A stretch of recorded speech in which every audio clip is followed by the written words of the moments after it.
ఏపీలో స్థానిక సంస్థల ఎన్నికలకు బ్రేక్ పడింది. లోకల్ బాడీ ఎన్నికల నోటిఫికేషన్ పై హైకోర్టు స్టే విధించింది. బీసీ రిజర్వేషన్లకు సంబంధించి జీవో నంబర్ 9 పైన స్టే ఇచ్చింది. 4 వారాల్లో కౌంటర్ దాఖలు చేయాలని ప్రభుత్వానికి ఆదేశాలు ఇచ్చింది.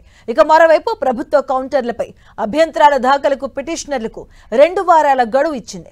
బీసీ రిజర్వేషన్లపై విచారణ 4 వారాలకు వాయిదా వేసింది. ఇక అంతకు ముందు బీసీ రిజర్వేషన్ల అంశంపై తెలంగాణ హైకోర్టులో వాడివేడిగా వాదనలు జరిగాయి. ప్రభుత్వం తరపున ఏజీ సుదర్శన్ రెడ్డి వాదనలు వినిపించారు. తెలంగాణ ప్రభుత్వం కులగణన చేసిందని, డోర్ టు డోర్ సర్వేకు అన్ని పార్టీలు అంగీకరించాయని కోర్టుకు వివరించారు.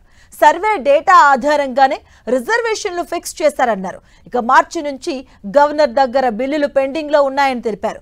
గవర్నర్ లేదా రాష్ట్రపతి ఆమోదిస్తేనే గెజెట్ వస్తుందని వివరించారు. సుప్రీం తీర్పు ప్రకారం 6 నెలలు గడిచినందున గవర్నర్ బిల్లును ఆమోదించినట్లే భావిస్తున్నామని తెలిపారు. మరోవైపు లోకల్ బాడీ ఎన్నికల నోటిఫికేషన్ విడుదలైందని, ఈ సమయంలో కోర్టుల జోక్యం ఉండవద్దని తెలిపారు. ఇక లోకల్ బాడీ ఎన్నికల కోసమే రిజర్వేషన్లు తెచ్చామన్నారు.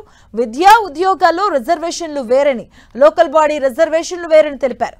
లోకల్ బాడీలో రిజర్వేషన్ల పెంపునకు ఇందిరా సహానీ కేసు తీర్పు వర్తిస్తుందన్నారు. అది కేవలం విద్యా ఉద్యోగాలకు సంబంధించిందని వెల్లడించారు. దీంతో రిట్ పిటిషన్ ను కొట్టివేయాలని కోరారు. వాదనలు విన్న న్యాయస్థానం జీవో నంబర్ 9తో పాటు స్థానిక సంస్థల ఎన్నికల నోటిఫికేషన్ పైన స్టే విధించింది.